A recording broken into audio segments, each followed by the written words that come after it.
बिस्मिल्लाहिर्रहमानिर्रहीम। अस्सलाम वालेकुम। तो मेरे दोस्त फार्मर कैसे हैं? मैं आपका दोस्त डॉक्टर शुएब और आज की वीडियो लेके आया हूँ अपने किसान दोस्त भाइयों के लिए जानवरों के रिलेटेड। ऐसे जानवर जो गब्बन होते हैं और उनमें आम मसाइल देखे जाते हैं, पीछा मारने के, प्रोलैप्स ऑफ वजाइना वजाइना का कुछ हिस्सा बाहर निकाल देना। ऐसी कंडीशन में जो है वो हम कौन सी ट्रीटमेंट करते हैं, ये जानवर ऐसे क्यों करता है, इसका इलाज क्या है, इसको कैसे हम कंट्रोल कर सकते हैं, इन टॉपिक्स पे आज बात करेंगे। इससे पहले हमारे दोस्त जो हैं वो हमारे चैनल को सब्सक्राइब कर ले, बेल आइकन के बटन को दबाएं और वीडियो अच्छी लगे तो दोस्तों के साथ शेयर किया करें ताकि जानवरों के रिलेटेड ज़्यादा से ज़्यादा मालूमात जो है वो ज़्यादा से ज़्यादा लोगों तक पहुँचती रहे। इसके साथ ही हम आगाज़ करते हैं अपनी आज की वीडियो का कि जानवर का पीछा मारना। जानवर का पीछा मारने की मुख्तलिफ कंडीशंस हैं, लेकिन 90% गब्बन जानवर जो हैं वो पीछा मारते हैं।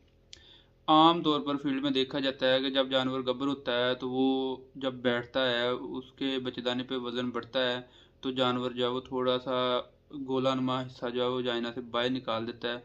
लेकिन जब उसको उठाया जाता है जानवर को तो वो हिस्सा जो है वो खुद ब खुद ही अंदर चले जाता है, जानवर आम रूटीन में आ जाता है।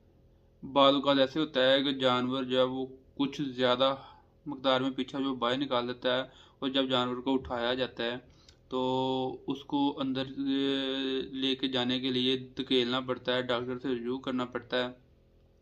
वो खुद ब खुद जानवर जो है वो पीछे को अंदर नहीं लेके जाता। ये कंडीशन तब तक जारी रहती है जब तक जानवर जो है वो गब्बन हो, जब तक बच्चा जानवर दे नहीं दे। बच्चा देने के 2 दिन बाद तक ये देखा जाता है कि जानवर पीछा ना मार दे। 2 दिन के बाद जानवर आहिस्ता आहिस्ता अपनी नॉर्मल रूटीन में आना स्टार्ट कर देते हैं। पीछा मारने की जो वजूहत हैं वो बात करते हैं, वो 2 से 4 मेन वजूहत हैं।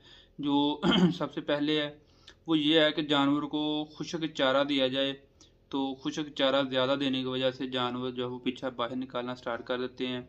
खुशक चारे की वजह से जानवर को कब्ज़ होती है, जानवर कब्ज़ की वजह से पीछा मारना स्टार्ट कर देता है जब जोर लगा के गोबर करता है। या फिर जानवर को 90% तो कैल्शियम की कमी की वजह से जानवर जो है वो जो पीछे मारते हैं। जिन जानवरों में कैल्शियम की, मिनरल्स की कमी होती है, जानवर जो है वो प्रॉपर खुराक हासिल नहीं कर रहे, उनको खुशक चारा वगैरह दिया जा रहा है, वो नॉर्मल रूटीन में बस रह रहे हैं, तो उनमें ये ज़्यादा मसाइल देखने में आते हैं। तो कोशिश करनी चाहिए कि हमें जो है वो प्रॉपर उनकी खुराक जो है उसका ख्याल रखना चाहिए। इसके अलावा जानवर जो है वो कह लें कि कुछ लोग कहते हैं कि ये जी पीछे माँ से ही चलता आ रहा है कि इसकी माँ का ये मसला था तो आगे इसको भी ये मसला है जानवर को कि ये पीछा मारते ही मारते हैं। लेकिन आम रूटीन में जानवर जो पीछा कम निकालते हैं। गब्बन जब होता है जानवर 5 से 6 महीना स्टार्ट होता है तो बच्चे का साइज बढ़ना स्टार्ट हो जाता है, तो उसकी वजह से जानवर जो है वो पीछा मारना स्टार्ट कर देता है। जब जानवर 5 से 6 महीने का गब्बन हो तो हमें किन चीज़ों का ख़ास ख्याल रखना चाहिए ताकि जानवर जो है वो रिलैक्स रहे और पीछा ना मारे। 3 से 4 महीने मुश्किल होते हैं और हमें कोशिश करनी चाहिए कि 3 से 4 महीने जो है वो आखिरी गब्बन जानवर के वो बड़े ध्यान से गुजारने चाहिए। उनके लिए कुछ बातों का ध्यान रखना चाहिए।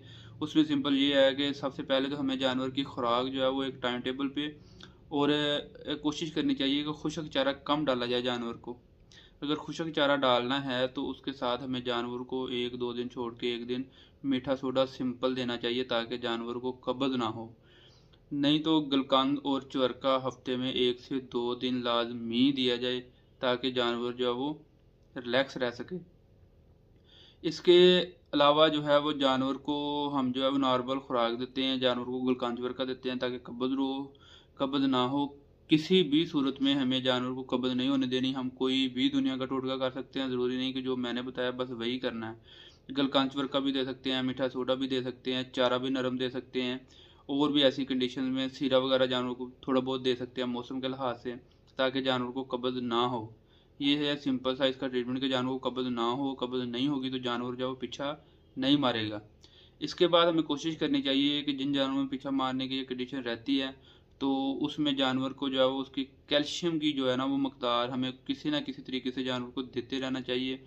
नरम खुराक दलिया वगैरह जो है वो उबाल के वो देना चाहिए, या फिर कैल्शियम पाउडर या मिनरल अच्छा किसी भी कंपनी का ओरियो है का क्रीड माइन है, एलएस मिनरल है, एमएस मिनरल है, किसी भी कंपनी का कोई अच्छा मिनरल जो है वो यूज़ करना चाहिए, ताकि जानवर जो है वो प्रॉपर कैल्शियम की कमी को पूरा रखे और जानवर रिलैक्स रहे। इसके अलावा जो है हमें जानवर जब पतला पानी हल्का फुल्का फेंकता है, जानवर जोर लगाता है, तो कोशिश करनी चाहिए कि हर महीने जानवर को जो है वो प्रोजेस्टेरोन का टीका लगाया जाए, ताकि जानवर जो है वो रिलैक्स रहे, जानवर खुद को कवर रखें। अगर जानवर पीछा ज़्यादा मकदार में नहीं मारता, थोड़ा सा बाल बाहर निकालता है फिर अंदर चले जाता है, तो इस रूटीन को नॉर्मल रखने के लिए हमें इसकी ये खुराक को ज़रूरी करना है जो मैंने अभी बताई है। अगर मसला ज़्यादा शदीद है, जानवर पीछा ज़्यादा मार देता है, आम बंदे से नहीं चढ़ाया जाता, डॉक्टर से रिव्यू करना पड़ता है, तो उसके लिए कुछ तो टीका जाता है, साथ उसका कुछ ट्रीटमेंट है। उसमें ये होता है कि जानवर को जो है वो पोटाशियम परमैंगनेट वो लेके उसका महलूल पानी में तैयार करके जो है वो उसके साथ धोया जाता है, या फिर ठंडा यख पानी लेके उसमें फटकड़ी मिक्स करके खोर के उसके साथ पीछे को धोया जाता है, और उसके बाद पीछा चढ़ा दिया जाता है एक तरीके के साथ, वो डॉक्टर अपने लिहाज से करते हैं। और इसके बाद जानवर अगर बार बार ज़ोर मारे फिर भी ज़ोर मारे, तो कोशिश करते हैं कि उसको छिक्की चढ़ा दी जाए, क्योंकि वो आखिरी हल है छिक्की चढ़ाना। कि छिक्की चढ़ाने से ये है कि जानवर अगर ज़ोर भी मारेगा तो पीछा जो बाहर नहीं आएगा, वो छिक्की चढ़ा दे, और साथ उसके जो है वो इंजेक्शन यूज़ करें। ऐसे ही गब्बन जानवर में हम स्टीरॉयड इंजेक्शन नहीं यूज़ कर सकते, क्योंकि स्टीरॉयड इंजेक्शन जो है वो किसी हद तक बच्चों को नुकसान देते हैं। तो स्टीरॉयड इंजेक्शन की बजाय हम जो है वो लोक्सन या कीटोजैक्ट इंजेक्शन यूज़ करते हैं। ये स्वेलिंग और पेन को कम करते हैं। साथ हम इसके अच्छा एंटीबायोटिक पेंसिलिन ग्रुप से, पेंसिलिन ग्रुप का कोई भी अच्छा सा एंटीबायोटिक हम यूज़ कर सकते हैं। उसमें सेलमोक्सेल है, ट्राईएक्सल है, बायोपेन है, पेंस्टन है, कोलीपेन है, किसी भी कंपनी का जो है वो हम जो है इंजेक्शन यूज़ कर सकते हैं। 2 से 3 दिन लगातार ये इंजेक्शन यूज़ करें, ताकि जानवर की जो अंदर की स्वेलिंग है वो कम हो, पेन कम हो, और जानवर ऐसा ऐसा रिलैक्स रहे। 2 से 3 महीने ये ट्रीटमेंट करने से, जानवर को रिलैक्स रखने से जानवर जो है वो ठीक रहता है। इसका 100% रिजल्ट जो है वो कोई भी मेडिसिन नहीं है। इसको जो कह लें कि टाइम पास के लिए कोई भी इसका ट्रीटमेंट होता है, और आहिस्ता आहिस्ता जानवर जब बच्चा दे देता है तो जानवर अपनी नॉर्मल रूटीन में आना स्टार्ट कर देता है। तो इसलिए हमें सिर्फ 2 से 3 महीने जानवर की केयर करनी होती है, ताकि जानवर हमारा रिलैक्स रहे। ये थी आज की हमारी सिंपल सी वीडियो जानवरों के रिलेटेड, कि जानवर जो पीछा मारते हैं उसका हमें कौन सा ट्रीटमेंट करना चाहिए, उसको कैसे कंट्रोल करना चाहिए। इसके साथ ही तमाम हमारे दोस्त हमें इजाज़त दीजिए। जिन दोस्तों ने अभी तक हमारे चैनल को सब्सक्राइब नहीं किया वो सब्सक्राइब कर लें। वीडियो अच्छी लगी तो लाइक करें, सब्सक्राइब करें, दोस्तों के साथ शेयर करें, ताकि ज़्यादा से ज़्यादा मालूमात जो है हमारे तमाम दोस्तों तक पहुँचती रहे। मैं फिर लास्ट पे ये बोलूँगा कि जो गब्बन जानवर होते हैं कोशिश करनी चाहिए कि उनको नरम खुराक दें, गलकांचवर का उनकी रूटीन में रखें, और आखिरी 2 से 3 महीने जो हैं वो अपने बच्चों की तरह उसका ध्यान रखें और उसकी केयर करें। 2-3 महीने के बाद जब जानवर बच्चा दे देता है तो जानवर रिलैक्स रहना स्टार्ट कर देता है, जानवर रिलैक्स हो जाता है, जानवर पे पीछा नहीं मारता। ये अंदर की खुश्की की वजह से भी होता है, कैल्शियम की कमी की वजह से भी ये मसला होता है। अल्लाह हाफिज़।